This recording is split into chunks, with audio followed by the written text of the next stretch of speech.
ሰላም ጤና ይስጥልን ክቡራትና ክቡራን የአዲስ ምንጭ ቤተሰቦች እንዴት ውላችኋል? እንዴት አምሽታችኋል?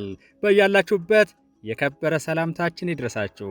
ዕለቱ ሚያዝያ 23 ቀን 2018 ነው። አሁን የደረሱንን ሰበር መረጃዎችና የዕለቱን አበይት ዜናዎች ቀጥሎ እናቀርብላችኋለን። ከመረጃዎቹ ጋር አብሬያችሁ ቆይታ የማደርገው የእናንተው ውብሸት ታየ ነኝ። እንደተለመደው ላይክና ሼር እያደረጋችሁ አብራችሁ እንድትቆዩ በአክብሮት እንጠይቃለን። ወደ መጀመሪያው ሰበር ልዩ መረጃ ስንሸጋገር ይህ በአይነቱ ልዩ የሆነ ሰበር መረጃ ነው።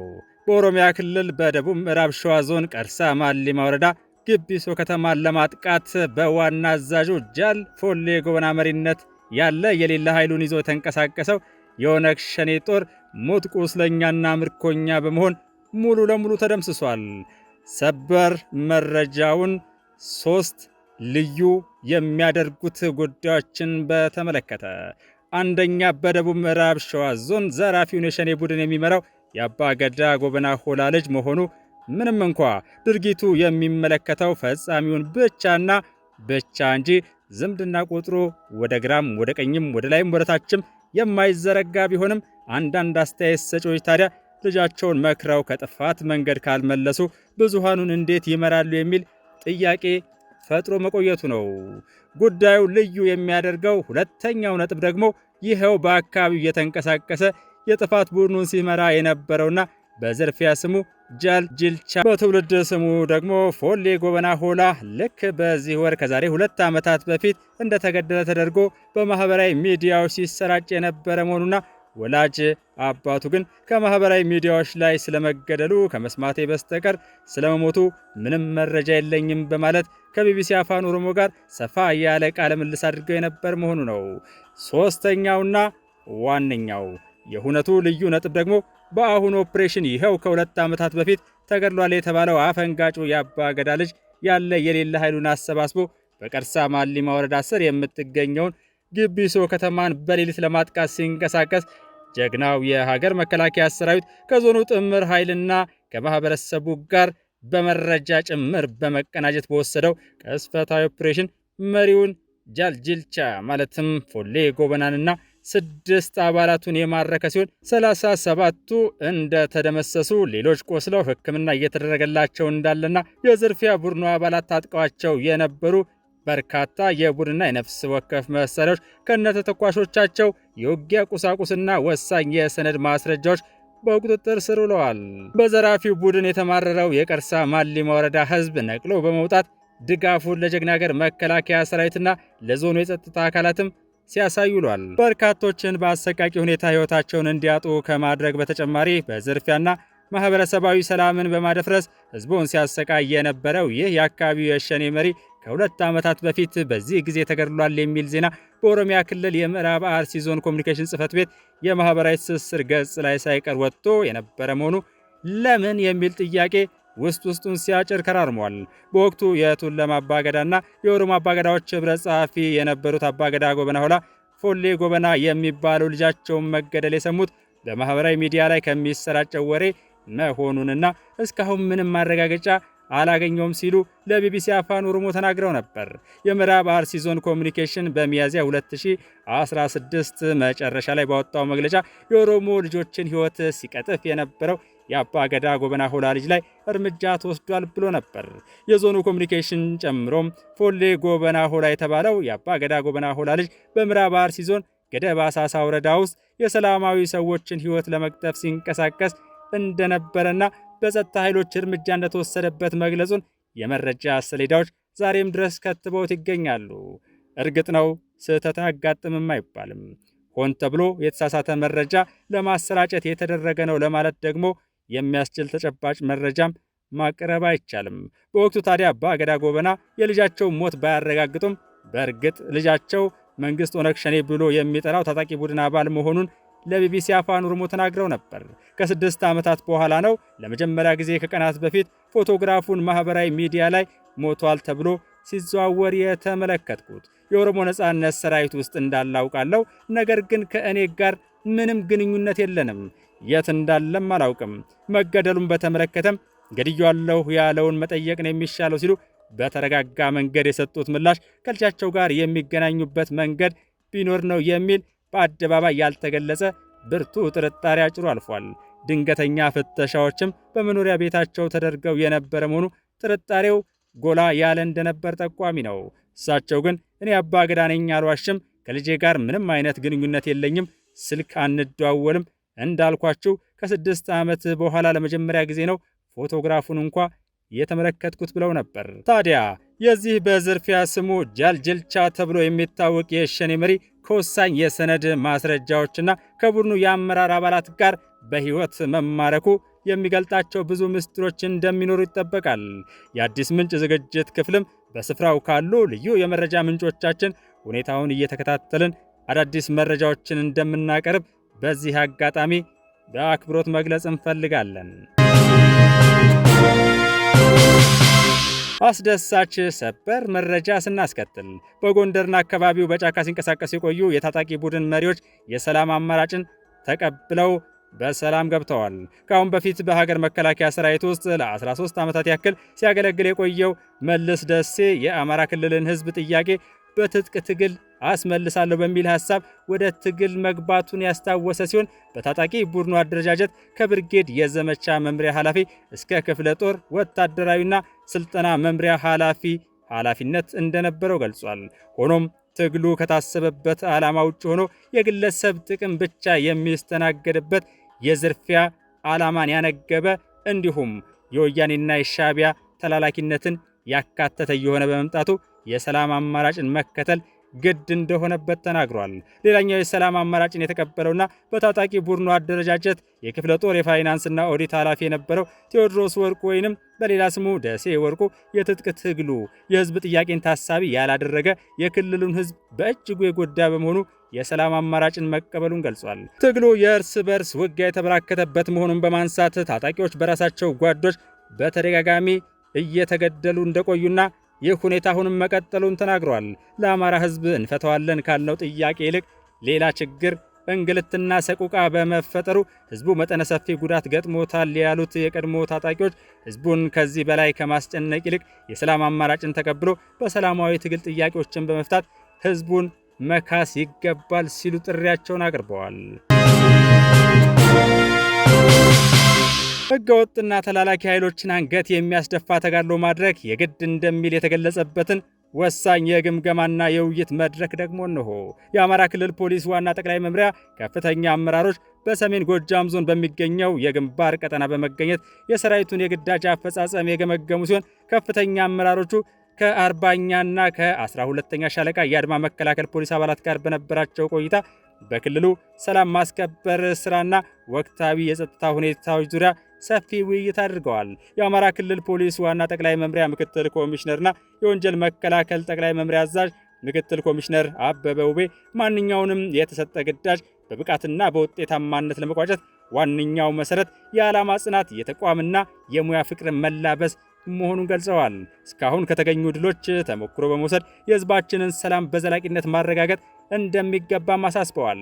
የሀገር አፍራሽ ህገወጥ ኃይሎችና የውጭ ባዳዎችን እኩይ ሴራ ለማክሸፍ በርካታ መስዋዕትነት መከፈሉን ያስታወሱት ምክትል ኮሚሽነር አበበ ትግሉ ፍሬ አፍርቶ ከታቀደው ግብ እንዲደርስ ህገወጥና ተላላኪ ኃይሎችን አንገት የሚያስደፋ ተጋድሎ ማድረግ የግድ እንደሚል አስገንዝበዋል።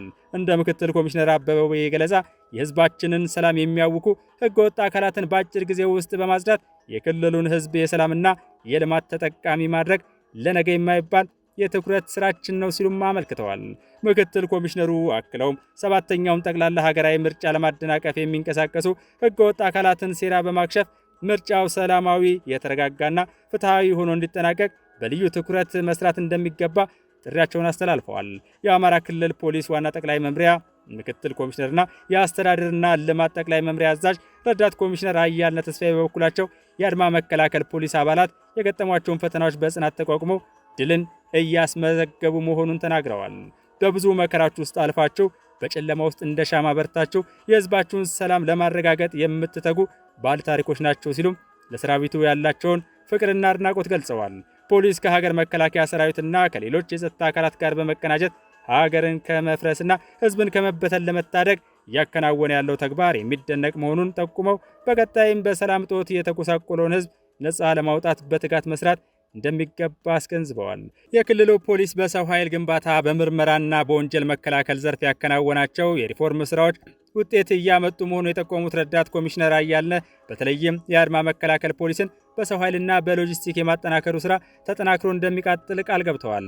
የአማራ ክልል ፖሊስ ዋና ጠቅላይ መምሪያ አድማ መከላከል ዋና መምሪያ ኃላፊ ረዳት ኮሚሽነር አወቀ ሞት ባይኖር የሰራዊቱ ትልቁ መሳሪያ የወኔና የስነ ልቦና ዝግጁነት መሆኑን ጠቁመው አባላቱ ለገቡት ቃለ መሐላና ለመለዮ ክብራቸው ታማኝ ሆነው እንዲቀጥሉ መክረዋል። በግዳጅ ቀጠናው የሚገኙ የ40ኛና 12ኛ ሻለቃ አመራሮችና አባላት በበኩላቸው ከፍተኛ አመራሮቹ ምሽግ ድረስ መጥተው ጉብኝትና ውይይት ማድረጋቸው ሞራላቸው እንዳሳደገው ገልጸዋል። ለህዝባችን ሰላምና ለሀገር መረጋጋት ሲባል ህይወታችንን ሳንሰስት በመስጠት የህዝብን ሰላም የሚያውኩ አካላትን በማጽዳት የህዝባችንን ሰላም እናረጋግጣለን ሲሉም ቁርጠኝነታቸውን ገልጸዋል። አመራሮቹ የህግ ማስከበር ዘመቻው ተጠናክሮ እንደሚቀጥልና የህዝብን ሰላም ለማረጋገጥ የሚከፈለው መስዋዕትነት ታሪካዊ መሆኑን በአጽንኦት ተናግረዋል። ይህ የግምገማና የውይይት መድረክ በሌሎች የአድማ መከላከል ሻለቆችም ተጠናክሮ እንደሚቀጥልም ተገልጿል።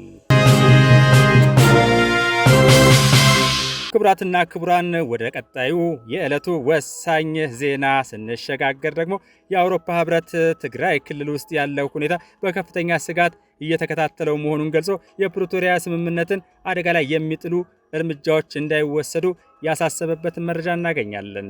የአውሮፓ ህብረት ባወጣው አጭር መግለጫ በትግራይ ክልል ያለው ውጥረት በአስቸኳይ እንዲረግብ ጠይቋል። ህብረቱ ትግራይ ክልላዊ መንግስት ውስጥ እየታዩ ያሉ ሁኔታዎች በከፍተኛ ስጋት እየተከታተለ መሆኑን ገልጿል።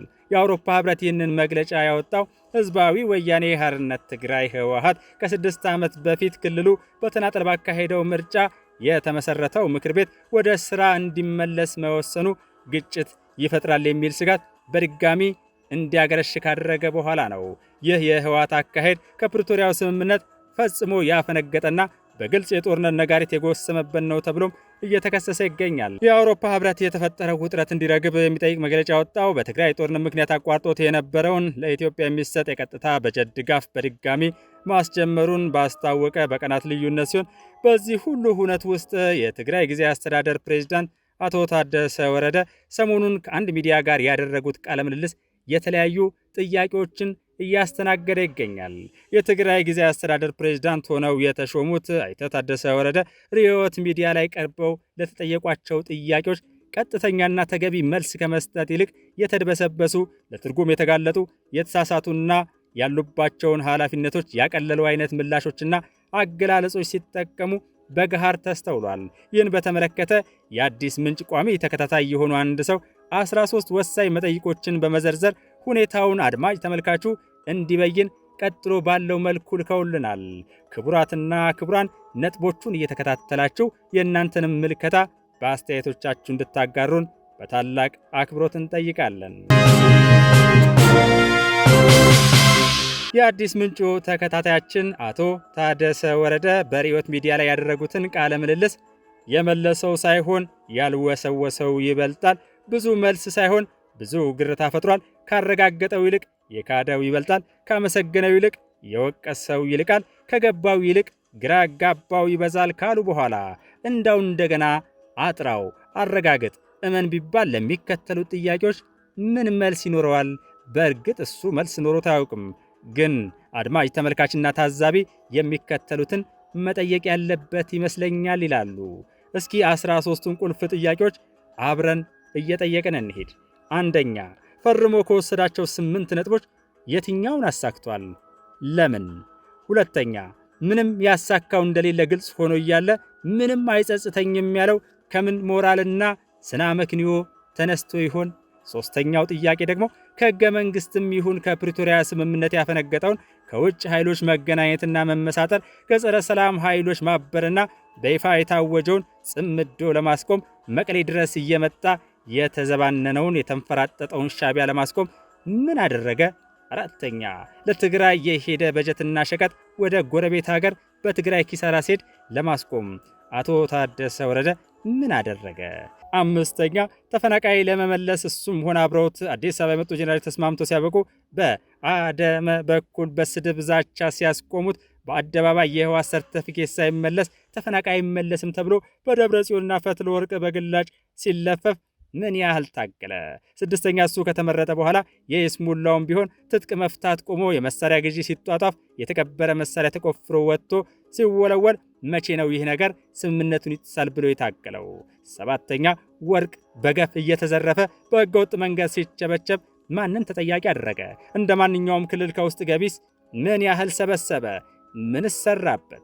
ስምንተኛ ለውጥ ፈላጊዎችን እያባረረ የአደመን አክራሪ ስብስብ ብቻ ተቀብሎ በመሾም ይበልጥ አሳታፊነትን እያመነመነ የአደመ ካቢኔ እያቋቋመ ሄደ እንጂ ለሰላም ፈላጊው መቼ እድል ሰጥቶ ያውቃል? ዘጠነኛ ጠቅላይ ሚኒስትር ቢሮ ሪፖርት አቅርቦ ተጨማሪ ጊዜ ቢሰጠው ራሱን ከአክራሪ ቡድን ነፃ በማውጣት ያንጠባጠበውን ስራ እንደሚሰራ ቃል ገብቶ በማግስቱ የማራዘሚያ ደብዳቤ እንደሚደርሰው ተነግሮት እሺ ብሎ ተደስቶ መሄዱን እያወቀ ሆቴል ከሄደ በኋላ ሹመቱ መራዘሙን የሰማ አስመስሎ ሪዮት ሚዲያ ላይ መናገር ከቶውኑ ለምን አስፈለገ?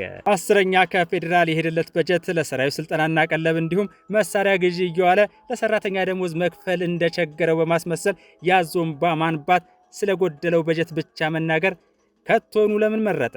11ኛ ፌዴራል መንግስት ሙሉ ድጋፍ እንደሚያደርግለት ነገር ግን ህግ ማስከበር እንዳለበት ተነጋግሮ ትክክል መሆኑን ተቀብሎ ለመፈጸም ምሎና ዝቶ ከሄደ በኋላ አክራሪው ስለፈጠረበት እንቅፋት መተንፈስ ሳይፈልግ የፌዴራል መንግስት እንዳልደገፈው ማስመሰል ለምን ፈለገ? 12ኛው ጥያቄ ለጦርነት የሚሆን ከበቂ በላይ የህገ መንግስትና የፕሪቶሪያ ስምምነት ጥሰት መፈጸሙን እያወቀ ስለዚህ ጥፋት ምንም ሳይናገር ለጦርነት በቂ ምክንያት ቢኖርም ጦርነት አያስፈልግም በማለት ፌዴራል መንግስትን በመኮነን የአክራሪውን ወንጀልና ጠባጫሪነት ለማውገዝ ለምን ድፍረት አጣ? 13ኛውና የመጨረሻው የማስረክበው ስልጣን የለም ያለው ስልጣን የለኝም ለማለት ይሁን በግድ አላስረክብም ለማለት መሆኑን አስረግጦ መነጋገር ለምን አልፈለገም ሲሉ የአዲስ ምንጭ ተከታታያችን እነዚህን ሞጋይ ጥያቄዎች አቅርበዋል። ክቡራትና ክቡራን የአዲስ ምንጭ ቤተሰቦች እናንተም የየራሳችሁን ጨምሩበት፣ እንዲሁም አስተያየቶቻችሁን አጋሩን። የሚያዝያ 23 ቀን 2018 ቆይታችን ይህን ይመስል ነበር። ሰላም ለኢትዮጵያ፣ ሰላም ለኢትዮጵያውያን፣ ሰላም ለመላ የሰው ዘር ይሁን። የአዲስ ምንጭ የምንጊዜ መልእክት ነው። ሰላም ይሁን።